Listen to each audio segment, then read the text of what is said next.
Welcome to the a very, very, very special Readings from Oconomowaukee virtual event featuring Lisa Bedoin from Books and Company and our author, Jenny Jackson, and also a very special guest author, Lauren Fox. And I'm Daniel from Boswell. And for that, I introduced Lisa Bedoin from Books and Company. Hi, Lisa. Hi, everybody. Welcome. I'm so excited to do this today. Lauren Fox, our always fun bookstore friend and frequent conversation partner, is joining us today. Lauren is the author of 4 novels, Sin for Me, Days of Awe, Friends Like Us, and Still Life with Husband. And I think all of them have been part of Jenny's world, and she's helped bring them into being for us readers. So Lauren, welcome. And Lauren is living in Milwaukee with her family, and she writes in Milwaukee too. And Lauren is joining us with Jenny Jackson, whose new book, her first novel, is Pineapple Street. Jenny is the vice president and executive editor at Alfred A. Knopf. She joined the group in 2002. Her authors include many, but we'll hit some highlights: Emily St. John Mandel, Lauren, Peter Heller, Jennifer Close, Gabrielle Zevin, Catherine Haney, and Cormac McCarthy. So she's got a list going there. And she's a graduate of Williams College and the Columbia Publishing course. She lives in Brooklyn Heights with her family. And welcome. So we thought, well, welcome. We thought we would have you sort of start off with an elevator pitch and tell us, if we ran into you on the street, what would you tell us the book was about? Sure. Thanks for having me. I would say that Pineapple Street is the story of 3 women in one Brooklyn Heights family and their different relationships with each other and with money. We have Darlie, who was born into money, the sister-in-law Sasha, who marries into money, and then Georgiana, the millennial baby of the family who wants to give it all away, and people aren't happy with her for it. Do you want to give us a little bit of the reading, a taste of the book? That's always fun, because I love the way it's written. Thank you. All right, so there is going to be one curse word here. When Sasha was 10, she had such an intense crush on Harrison Ford that sometimes she would lie in bed and cry with the deep sorrow that they would never be together. She knew it was weird. He was a grown man and a famous actor, and she was a child with a dawning awareness that little hairs were growing up and down her legs, and it all compounded into a tragedy so devastating that she could barely stand to watch him in movies when anyone else was in the room. Her brothers obviously noticed her mooning after him and taunted her mercilessly. Later in life, when she saw in some celebrity magazine at the nail salon that Harrison got an earring, she felt embarrassed all over again that she'd been obsessed with someone so old. Sasha had been falling in love with Cord before he told her about his childhood crush, but the revelation was probably what sealed the deal. They were lying in bed one night, slightly drunk, and she told him about Harrison. "Did you ever feel that way as a kid?" she asked, so intense and confused. "Yeah, totally. I was in love with little Debbie," he confessed. "Who's that?" Sasha asked, running a finger along his bare chest. "A neighbor?" "No, the little girl with a hat on the box of snack cakes." Sasha sat up. "You were in love with the girl on a box of Swiss rolls? Those little chocolate things that taste like wax? I just thought she looked so nice. She had this wavy brown hair and a friendly smile." "Do you think maybe you were just really hungry?" "Maybe," Cord considered. "I really love those oatmeal cookies with the cream in the middle." Sasha laughed and laughed. And I'm going to stop before the curse. There you go. Where did this all come from? That chapter came from a high school classmate of mine who professed to have a crush on little Debbie, and I thought it was so funny that it just stuck with me forever. But the concept of the book sort of came from the pandemic, really, because I live here in Brooklyn Heights, and at the beginning of the pandemic, like many New Yorkers with young children, we got in the car and we went and lived with my in-laws in Connecticut. And my in-laws are loving and functional and a wonderful family. But as you all know, when you spend time with your in-laws, there are just those moments that occur over and over again where you're like, wait, why are you washing a vegetable with soap? Like you can just rinse it. Or, you're like, wait, why do you have that chair? It's like so itchy. Why are we, so there are just these things that happen that are innocuous, but just, I was like becoming fascinated with the dissonance that occurs when someone is your family but isn't your family. And then, sideways around then, my friend Allie, who lives in Brooklyn Heights, was invited to move into her in-laws' brownstone, but told not to change anything. And then I read this article in the New York Times about millennial heirs. And so those ideas all sort of spun together into the story of an outlaw moving into her in-laws' home and this great fortune and a millennial with a conscience. I'll take the next question. I have so many questions for you, Jenny. I saw your interview on Good Morning America because the book was chosen as the Good Morning America book club pick, and you mentioned something about, well, okay, Jenny and I have known each other for almost 20 years, so this is so, just to backtrack a little, this is so thrilling for me. Like, we've known each other as editor and author, and it's just so fun and exciting and thrilling for me to kind of like switch places a little bit and just watch you go through this with, like, I just am so proud of you and excited for you. But Lauren, like, switch places a lot of bit. Like, you were literally like the third person to ever read this book, and you gave me comments, and you kept me from making one really dumb mistake with Darlie late in the book. You were like, yeah, don't do that. And I was like, but I think it's so clever. Okay. And you were so right, like you get, so anyway, we traded jobs. It was awesome. Yeah, it's been awesome. So you and I don't remember what you're talking about, but I'm glad to be of service. I'm not going to tell everyone the terrible thing I wrote that you said. No, We're going to find out. It's, It's after, I consider like the first anything that happens in the first 50 pages, you're allowed to talk about in an interview. Like, and I feel like after that, right, you have to wait for the paperback. So we're going to wait till this is over. And Lauren, you have to tell us what it was. Okay. Back to your regularly scheduled question. Okay, back to my question. So you said in your Good Morning America, in your brief interview, that you felt like this book just like took hold of you, and the metaphor you used was that you were carrying a full glass of water and like racing across the room before it spilled. And I was like, I don't know if I've ever in my 4 books with you, I don't know if I've ever felt that way. That, like, I've had glimpses of that urgency, but like that just is so yeah, I don't know, just talk about that. Like, I think it's kind of unusual and exciting to feel that way about a project that you're working on. It was both wonderful and terrible. I mean, it was like, I feel I'm risking sounding hopelessly pretentious in talking about like the creative spark or having a vision or whatever, but it was, I had the voice, I had the story, and I was so worried that I was going to lose it before I got it down on the page. And I was driven. I didn't take a day off. I wrote for hours every day. And I was, like tossing aside responsibilities left, right, and center. Like, I wasn't even feeding my kids vegetables. I was just like, I gotta get this out before I lose it, and so I felt very urgent to get it all written before I lost the voice. Quick follow-up, are you supposed to feed your kids vegetables? No, not at all. Chocolate chip granola bars only. Scurvy is a myth.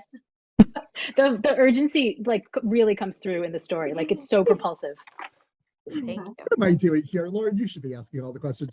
But one of the things that we learned from Lauren is that a lot of people, when someone has a first novel that's a hit like yours, top 5 New York Times, Good Morning America pick, they're like, how did she get so lucky? That's her first book. But a lot of us, if you talk to authors, that it's not your first book, and you also had this experience of like working with so many authors, seeing what's working, what's not working. Would you talk a little about like all your writing experience that sort of led to this, having this book that was a magical, wonderful, hilarious experience? Thank you. Yeah, I mean, I feel beyond, like, it's been incredible. This is wildest dreams territory, because I wanted to be a writer when I was a little girl. And I studied writing in high school and in college, but I didn't think that it was a job I could have. I didn't think that I could, support myself being a writer. And so I thought that I would work in publishing and then I would get to work with writers. And turns out I loved it. I fell in love with being an editor, and I truly think that it's my calling. It is the best kind of creative relationship where you are just, it's as close as as I can imagine being inside somebody else's head. I read with kind of trying to join my voice with my writer's voice and then trying to help them tease it out in different ways. And it's been just like an intellectually beyond satisfying 20-year job. But once in a while on vacation, I would bring along a journal and I would write. And, it's so funny. I like sort of forgot that I have been doing this, but I've written, 20,000 words. I've written chunks of what could be books, but then I would get back to work and get back to my day job and put it to the side and lose track and lose steam and move on. So I mean, it's funny because I wouldn't have said that I had like really tried to write a book before, but obviously I had a lot of beginnings that I lost steam on. And then when we were all locked down and I was missing my people, I was missing the chance to sort of to flirt and to talk and to gossip and to have fun. And so that's what got me writing again. And then something I haven't talked much about is that I did write something, but it was like really too personal to ever be published. And so I wrote a practice novel. And when I finished it, I thought, oh my God, I'm desperate to share this, but it will torpedo my life. So I can't.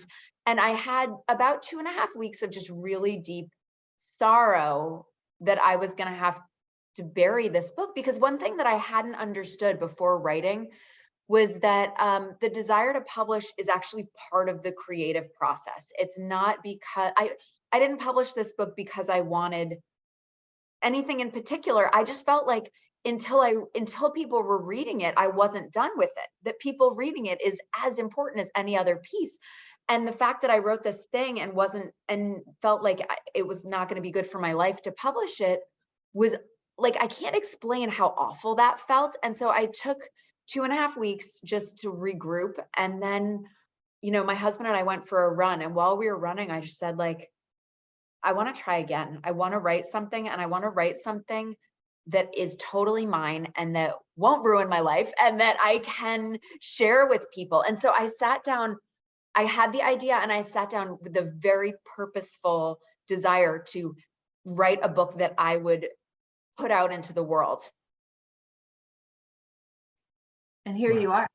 And here we are. Yeah. And it's like, right. It's like you were saying that it wasn't my first book, and it wasn't a straight out of the gate anything. It was 20 years of studying my writers who I admire so deeply and learning from them and studying their work so inside out and backwards and learning about structure and learning about voice and learning all this, and then trying some things and failing at some things and trying something and putting it away and then doing this.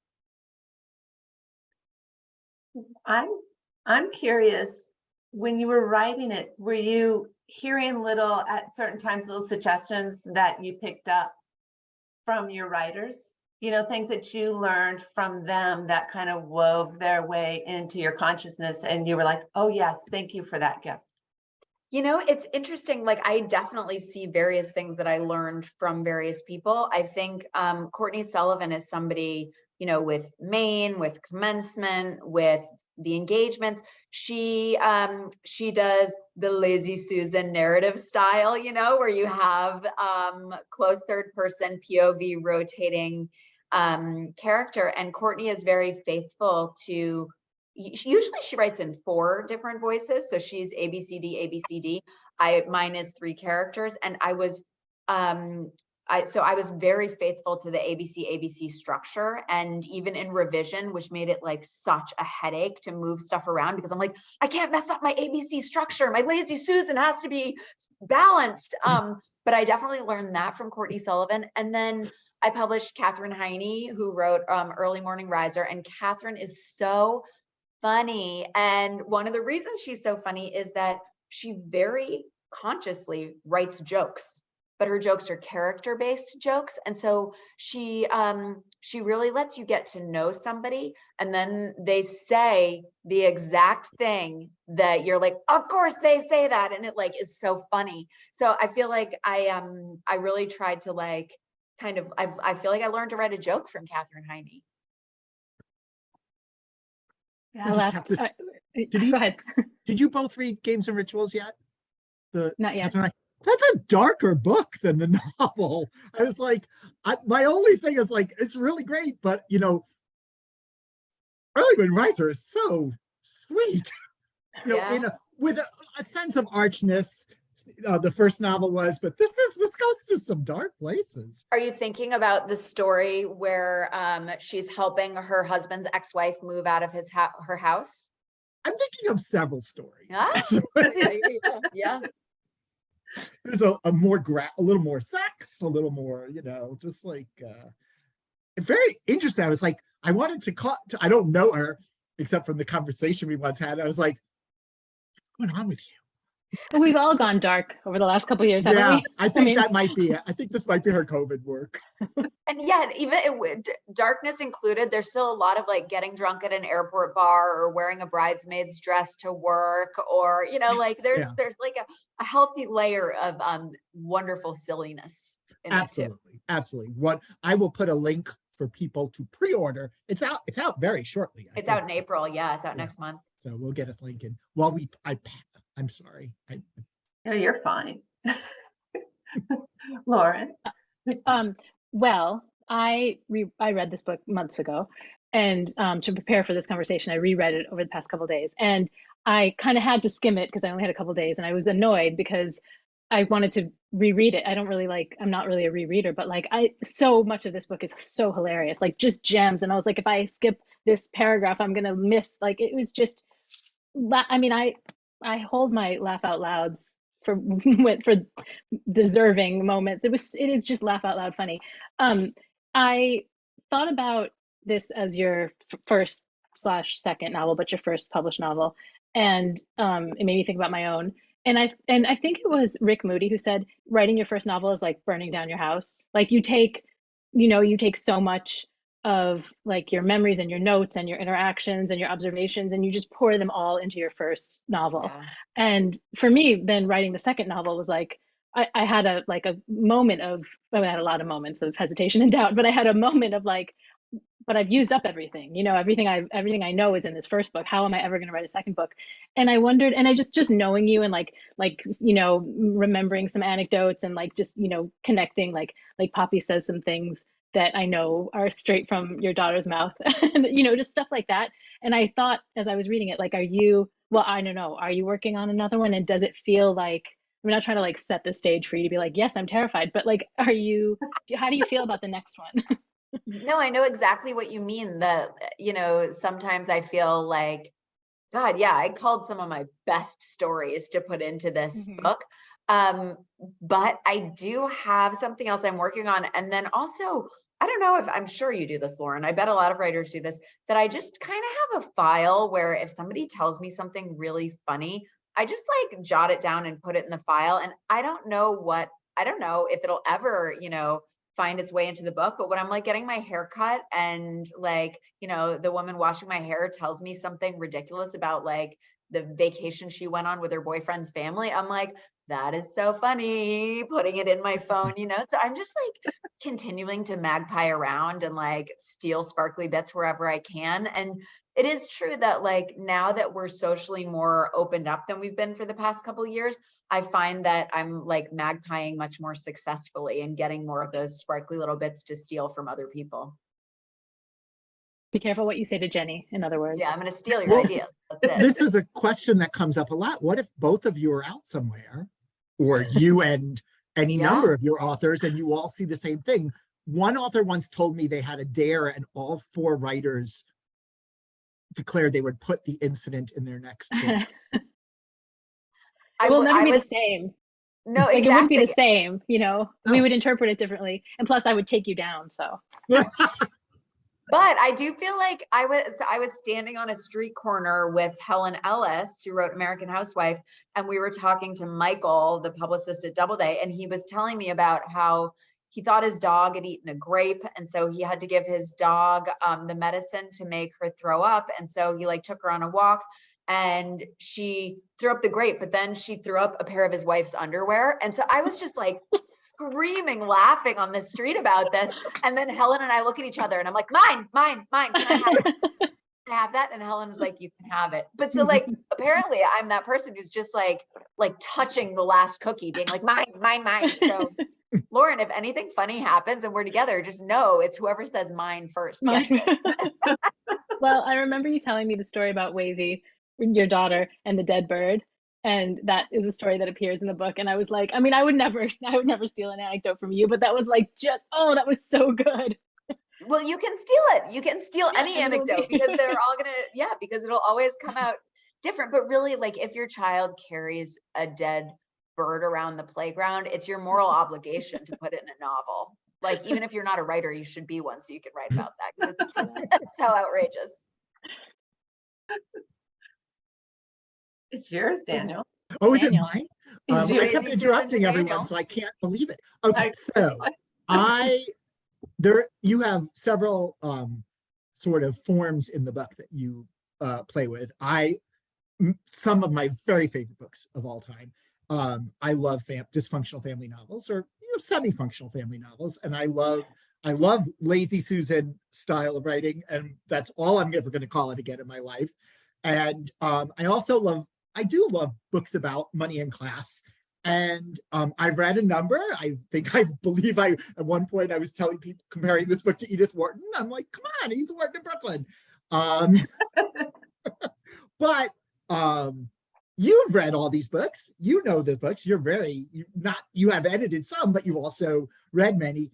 How did you decide to take those tropes and make it your own? Like, what did you try to do differently from what the other things you've read? Yeah, I mean, I think that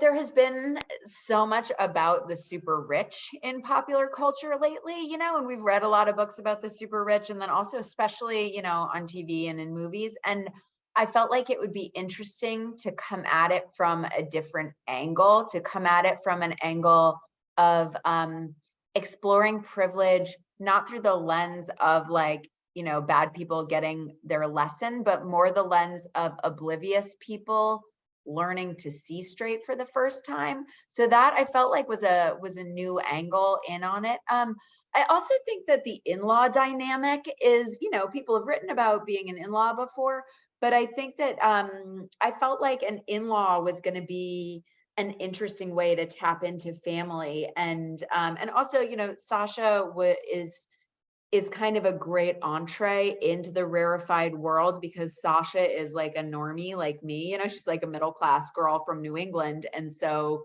letting her guide us into the family helps us see how, bananas this family actually is.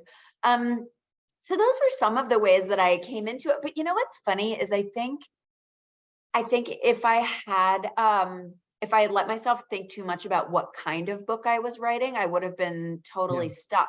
Like, I don't think that I was strategic at all about what I was writing. And I don't think that until I finished, I would have been able to tell you, like right now, I think I'm pretty well versed in like what the comparative titles are for this book, like, oh, it's like Cynthia D'Aprix Sweeney's The Nest or like Crazy Rich Asians. When I was writing it, I wasn't thinking about that. I was just trying to write the book that I wanted to read. And I think I would have tripped myself up if I'd thought too much about it. Well, it seems like so often authors don't even really know. Sometimes, a reader will come to them and say, back to your point about writing being a conversation like art or anything like that. And many authors are accepting of that. And some authors are like, that wasn't what I was trying to say. I'm like, you know what you were trying to say. Yeah, I find that, as an editor, that comes up all the time as you're picking out a jacket. And as you're writing your descriptive copy, yeah, I do have writers who chafe against the way that they're being packaged. And so I try and like honor how they see themselves while also trying to connect with the right audience. It's like such it's a high wire. Well, one of the things I really loved about the timing in the book, your spin on the Lazy Susan, is right when you get to where you're like, oh, rolling your eyes at whatever character it is, you just humanize them. You just become sympathetic, and you see their misguided ways, or this is the world, and they suddenly see something a different way. And it carried the book, and it gave it so much soul, and also a lot of humor because you flipped it, just the right time. Yeah, So I mean, Georgiana is definitely, I think, people's love to hate, like she is spoiled, and I like to call her a delightful brat, but she doesn't even realize what a pill she is for the first part of the book. But then, there are these moments like with the beaver, where it's, her sister-in-law, Sasha, has moved in. Georgiana's stuff is still all throughout the house. And there's this like hideous wooden beaver that she clearly made like in shop class as a kid. And for Sasha, she's just like, oh my God, why do you are you like proud of this like crappy thing you made? Like, why do you have all of your junk still in my house? But then when we get it from Georgiana's perspective, we learn that actually it's like a source of private shame for her, and it symbolizes something totally different because, she was ridiculed for it, because it means something else for her. So I enjoyed being able to humanize characters while also flipping around their misconceptions of one another. yeah, that's really a strength in the novel. And that's hard to, when I'm telling customers about it, I'm just like, this is this thing that happens, and that's worth the whole entire book. The whole story is just seeing the way you control the characters throughout. Well, it's hard because I think one of the things, I mean, I've set booksellers up with a little bit of a challenge, I think, because to me, so much of the book pivots on Georgiana's tragedy. But since it occurs late in the book, we can't talk about it. And to me, I always knew that was going to happen. And I always knew that that's where things would get super interesting, but I couldn't move it up. This is where being an editor and being a writer at the same time are misery, because my editor brain was like, you gotta have that happen in the first third so that you can talk about it in the pitch. But I needed to develop her character and the story enough so that when it happened, the impact would be the most. And so it's like, if there's a flaw, if there's a flaw in this book, there are lots of flaws in this book. If there's a flaw in this book, it is that event doesn't happen until the back half, but it was the only way I could do it to make it to make the reader feel, Yeah. Anyway, Okay, I'm being Jenny. like, for people who haven't read it yet, that was just such an annoying. No, that's just incentive. You got to read it. Okay, but this goes so perfectly to my next question.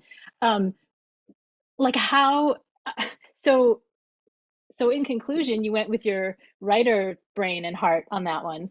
And so as someone who's worked with you in both contexts, how do you, I mean, did this experience reconfigure in any way your notion of yourself as an editor? Or I should say, to anyone who's listening, I made Jenny sign in blood a contract with me that she would stay my editor. I think in perpetuity. I don't know. In perpetuity. Yes. Yeah. But did it make you think, oh, I've given this advice as an editor to writers and I will never give that advice again? Or or I double down on this, or did it sort of change your lens? Lauren, do you remember when I was like, try a third storyline, try a third Hank? Lauren and I have this word, the Hank. So in her last book, Lauren added a third storyline that was braided through that we referred to as the Hank all the time because we were braiding it. But I think back about how cavalierly I was like, Lauren, just try a third Hank. Basically what I said to her was, write a whole third of a book and see if it works. If not, we'll just throw it out. What is wrong with me? That is so uncool. Like You were right. well, You were luckily, right. like, thank God. But then I think about how I tried a few things and threw them out, and it felt awful to throw those. It felt terrible to throw things out. So the whole like give it a try thing, it's like I can't say I won't say that anymore, but I take it I really take it seriously. Like trying something is pouring your creativity, which is like somewhat finite on a book, into something. And if it doesn't work, like what a waste. And what could we have done instead with that creativity, you know? But maybe because you wrote this so quickly, like, and I don't know what your experience will be with your next books, but I mean, I don't think that was bad advice at all, even if it hadn't worked. Like, I just think that's part of what you sign on for as a writer, like some stuff. I mean, you know better than anyone. I have like drawers full of unwritten, of unpublished, unreadable stuff. You kind of have to like throw and throw and throw at the wall until you see what sticks. I disagree. Yeah. I guess, but I feel like, so when I'm as an editor, when I'm signing up an author, I always get on the phone with them and talk to them before, with a new writer to make sure we're going to click before we start working together. And if we don't click, then, we don't move forward just because, it's not going to be good for the book. It's not going to be good for the writer. And a lot of times in those calls, writers are like, I love revision. This is going to be great. I love being edited. I love revision. And I now am like, are they always lying? Because revision is awful. Like I hated revision. So like I don't know now. I really don't know. Are they crazy or are they lying? I don't know. I'm playing off of this because I have one of the things I like to hear from authors is about most of the time people have to make books shorter, and that usually means they've overdeveloped a plot line or a character, and sometimes they do a great job, but sometimes you can sort of see the ghost of a larger story. You're like, that person had to disappear, didn't they? And I'm just curious, as a writer, did you having edited so much, did you, and sometimes it makes it better because that character who's so small is so rich, that there's nothing, it did have value to it. So I'm just curious what kind of changes you had to make that you're allowed to talk about. Interestingly, my book got 15,000 words longer in editorial. So Sasha did not have as much of a life outside of the Stockton family. The Mullen story was all still there, but she didn't have friends. She didn't have, and the family stuff and her brothers and all that was like a little bit slimmer when I first started writing. But because I identify most closely with Sasha, that stuff, writing that, like I knew that stuff, it just wasn't on the page, but I felt like I knew it.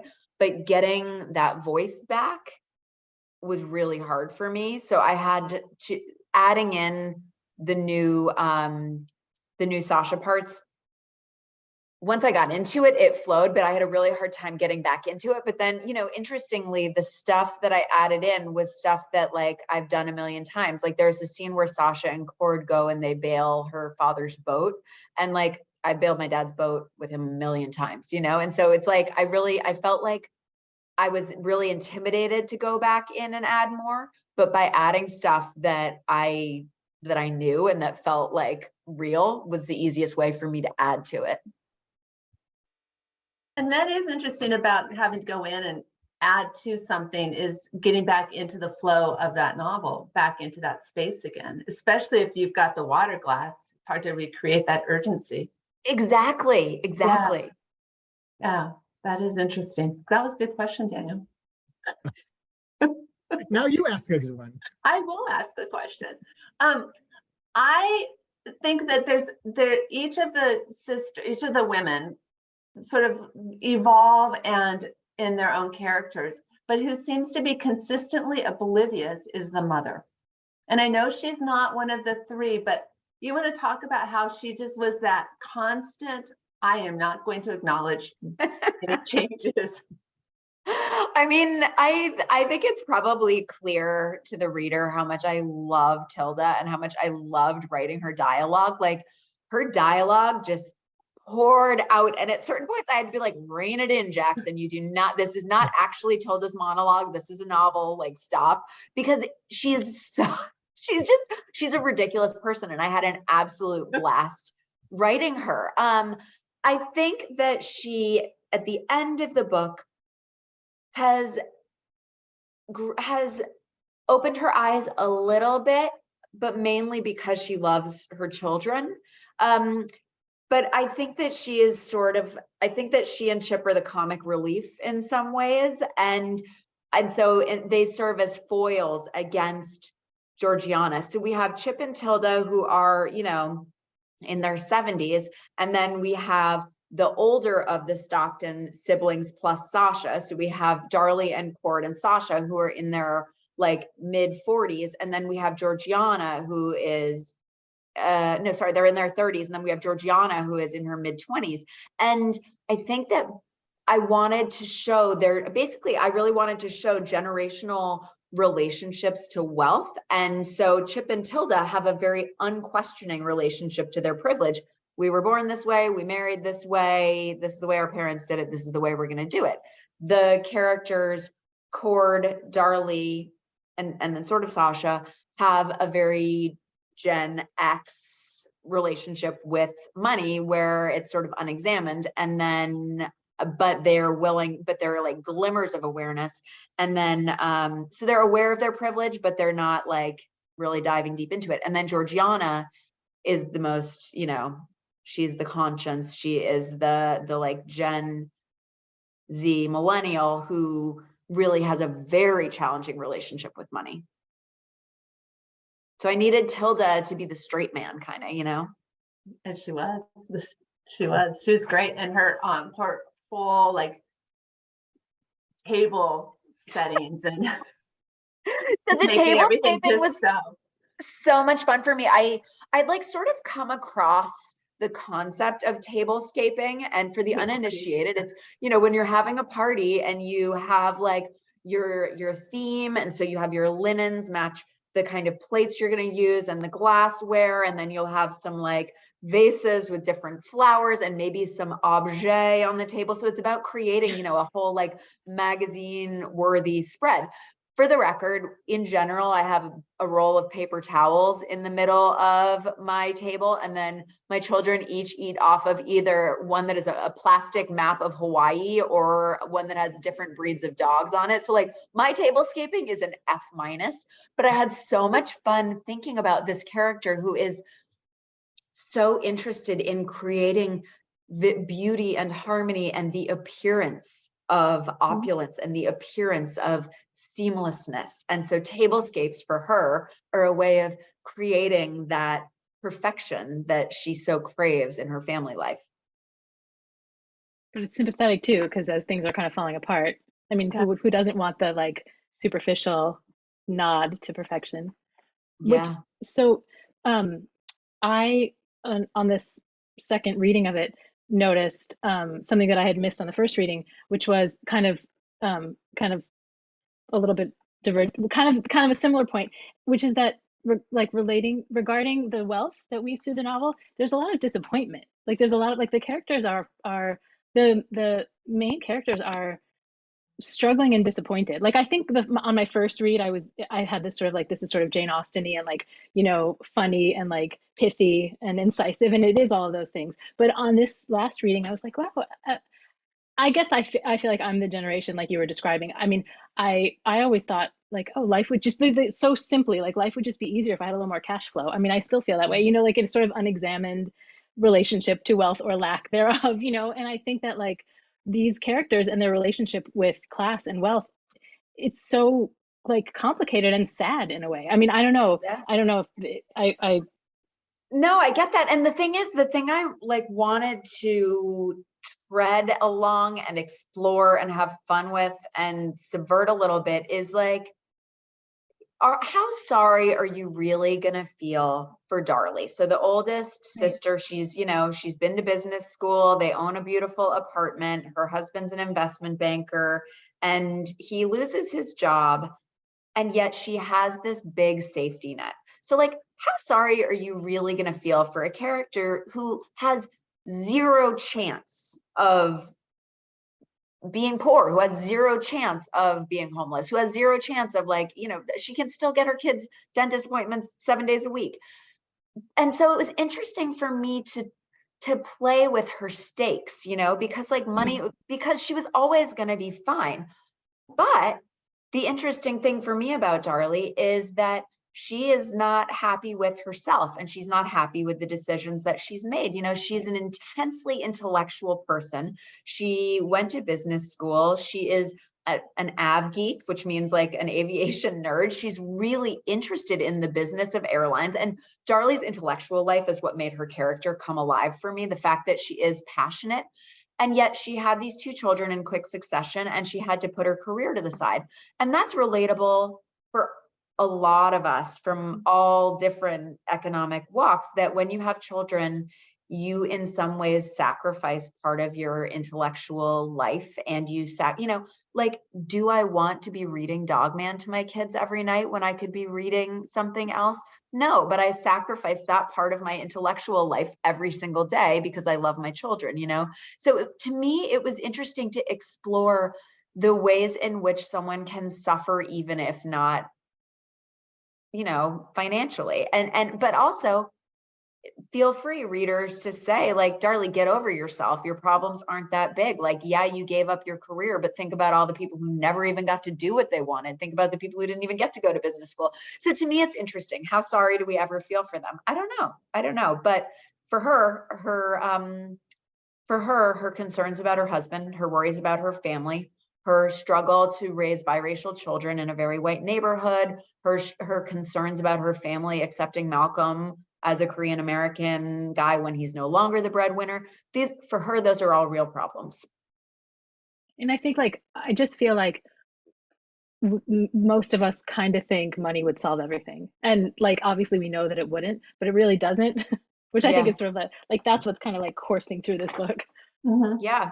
And in some ways they have, again, poor little rich girl, but in some ways I enjoyed exploring the way that Darlie's friendships have been tainted, and that she has closed herself off, you know. And she tells a story about a college roommate borrowing $2,000 for a sick mother. Turns out it was like a cocaine habit, and there was no sick mother. And so the ways that she's been used have made her more reluctant to open herself up to friendship, and it's been sort of isolating for her. Fascinating. I love how you talked about, you know, in terms of race and class, how the family's different reactions to Malcolm and Sasha, in you know, and which you may, if you, since everyone didn't listen to 10 hours of interviews with you, maybe you can mention now. Well, you should all clearly go listen to 10 hours of interviews with me. Sounds awesome. But each one is better than the next. But so I thought that these two different in-laws in the Stockton family provided different ways for me to explore the way race and class intersect in family life. So Malcolm is second generation Korean American. His father was made a lot of money. Malcolm went to business school. Malcolm's made a lot of money. And when Malcolm enters Darlie's life, it's pretty frictionless, you know. I mean, his parents, when they come, they bring, you know, an expensive candle as a housewarming gift. And it's like they all, in some ways, class has like smoothed over a lot of the cultural differences, even though, you know, they do celebrate their child's doll on her first birthday, and they do embrace like his Korean family traditions. And then I've juxtaposed that with Sasha, whose middle-class family has not made the same great first impression with the Stockton family.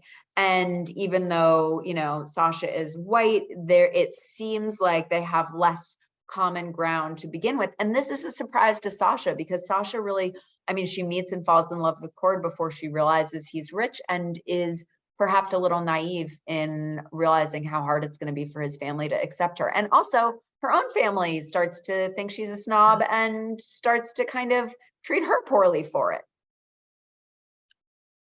Yeah, those are great tensions to have in and think about beyond, because we do just, though, that top echelon we sort of disregard. Yeah. And I guess you did just set out knowing it was going to be a novel about class. Were you nervous doing it now? Because it seems like the voice for writing this book now, there's not a lot out there, and it feels like this is new in a field that, I don't know, you kind of would expect at some point to be crowded, but it hasn't been.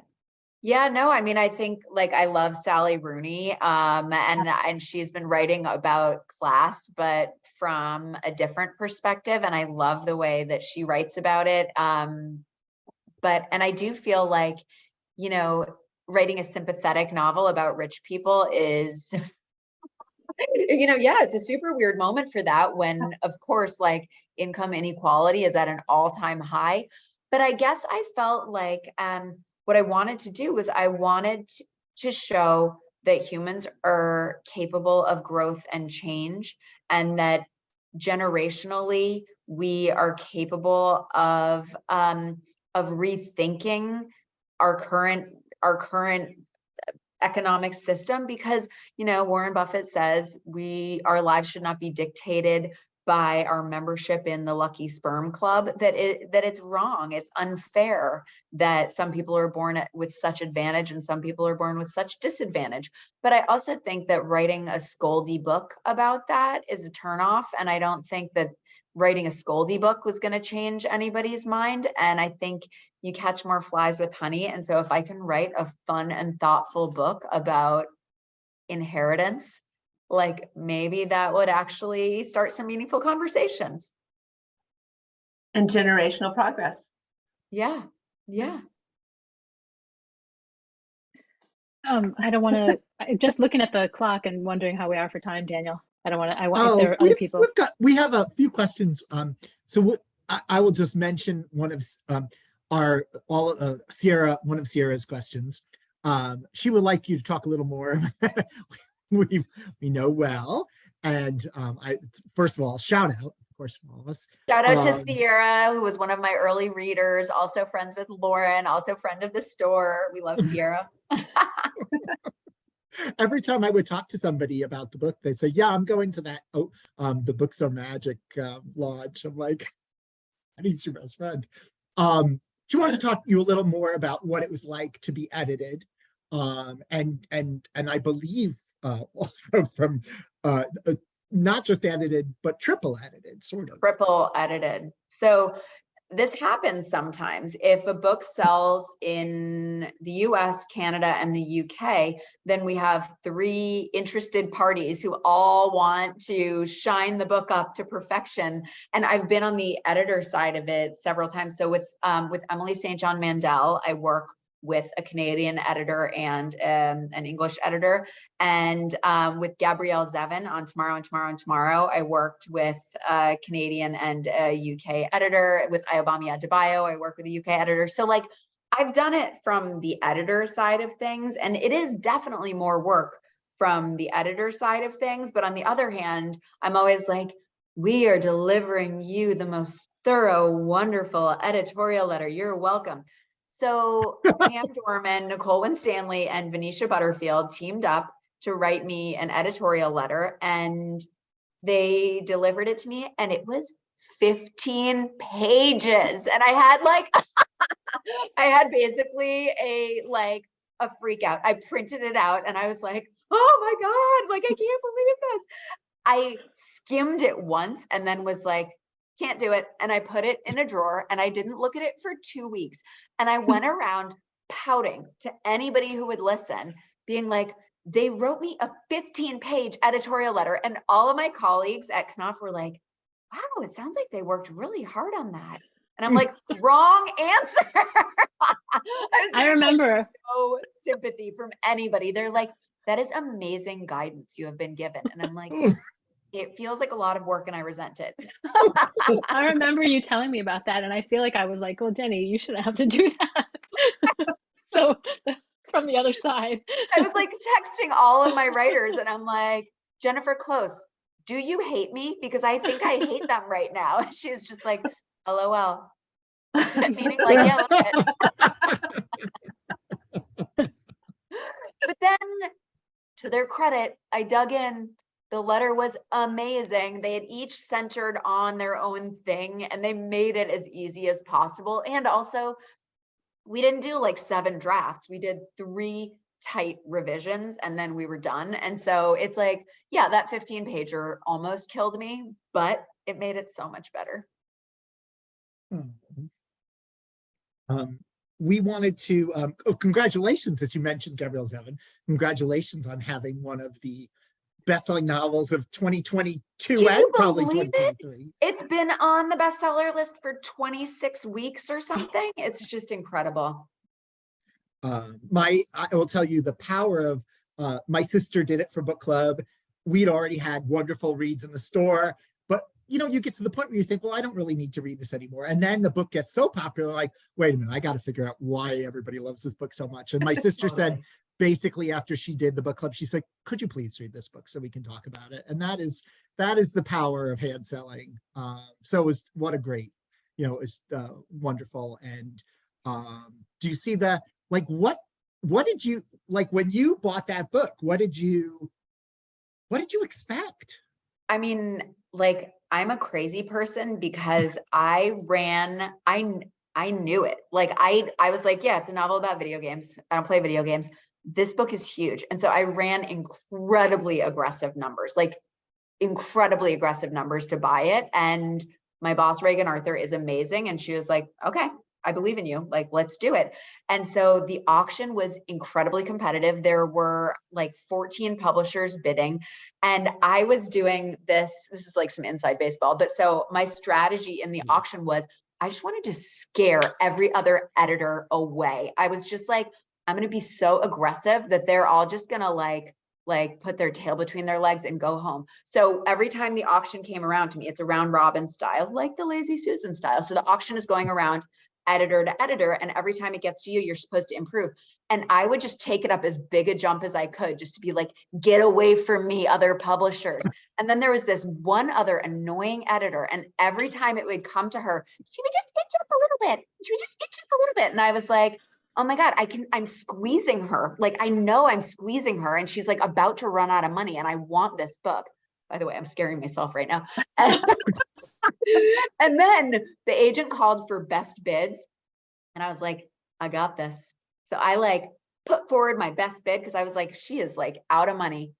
She came in within an inch of me. I won that book by the skin of my teeth. Like, she was all along, she was acting like she was out of money, but she wasn't. So I won that book by the skin of my teeth. But I really I really believed in it from the jump, and everybody at Knopf believed in it from the jump. So like, we won it fair and square, and then, we published it really well.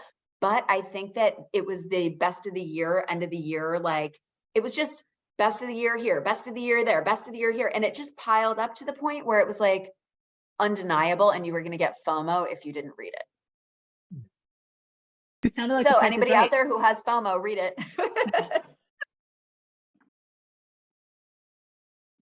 Would you like to sit, or otherwise I'm going to ask Jenny to talk about the Rachel incident, because that is coming out, and Lauren's read it, and Lauren has a quote on it, and I'd love for you to talk about the book because it's coming out pretty soon. This is one of the books I'm most excited about. We're going to be publishing it this July at Knopf. The book is called The Rachel Incident, and the author is Caroline O'Donoghue. And this is the first adult novel by this Irish writer to be published in the US. And it is set in Ireland, in the city of Cork, in the early aughts.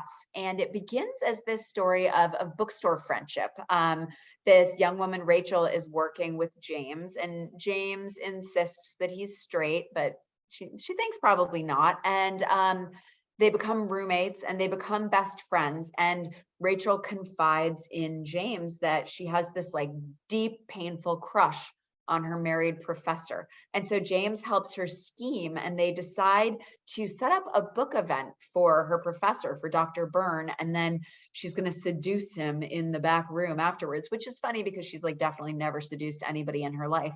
And so the book event comes, but what happens in the back room is not what she expected. And it turns into this incredibly beautiful, tender, funny, topical story about friendship and sexuality and identity and bodily autonomy. And it is just like you read in one big gulp and love these characters so much. All right, I'll put, All right, now I you know. you say something, I have to put that in the Yeah, it's going to be such a big book. I mean, we're getting bookseller quotes like crazy for this. The reads are wonderful, and Lauren Fox loved it too. It has like a really generous plot too. Like as I always read as a writer, you know, and like just thinking about like how it doesn't like its focus is really broad in a way. I mean, it's intensely on these characters, but it's just kind of like it's all over the place, but in a really like deliberate, cool way. Yeah, it's one of those that you don't realize that it is going to be a very plotty novel until halfway through, and then the plot kicks in and you realize what she's been up to, and you're like, Right. oh my God, you sneak, you were so clever that whole time, you know? Do you ever get a chance to read for yourself? That's I not do. as an editor. What have you been reading that is not yours? I know, I'm like, but I feel so guilty about it. I'm like, but I read before bed every night, and I like to read for not work. So I'm reading Big Swiss by Jen Began. And it is wacky, and I'm really into it. And I'm only like halfway through. I'm not sure I know where it's going, but it's about, you know, a transcriptionist who works for a sex therapist and becomes interested in this tall Swiss woman who she nicknames Big Swiss. So anyway, I'm halfway through and I'm really into it. Yeah, it's hard. I know as booksellers, our reading changes and is not the same from before we were booksellers. Yeah. Yeah, but and I do suffer that thing that a lot of us in the industry do, where I pretty much only read contemporary fiction, and I bet it would be good for my soul to go back and read the classics, but I kind of can't justify the time. Yeah. we're okay with that. Yeah. There's still there's so much great stuff being published right now, you know? Yeah. Absolutely. Lauren, would you like to ask our final question? No No. pressure. No pressure. Because I asked my big questions and then I have like lots of smaller like Okay. booky questions, but Yeah. no. Okay. Daniel? We'll have that in part 2 through 10 of this interview series. We're only interviewing you from now on, Jenny. Good. And we'll, yeah, and by 10 we'll be doing full-on spoilers. Like we'll be talking about what happens on the last page. We'll do deleted scenes, the whole thing. We'll finally find out what it is that I prevented you from doing. It was Oh, bad. Yes, It was really we all want to bad. know that.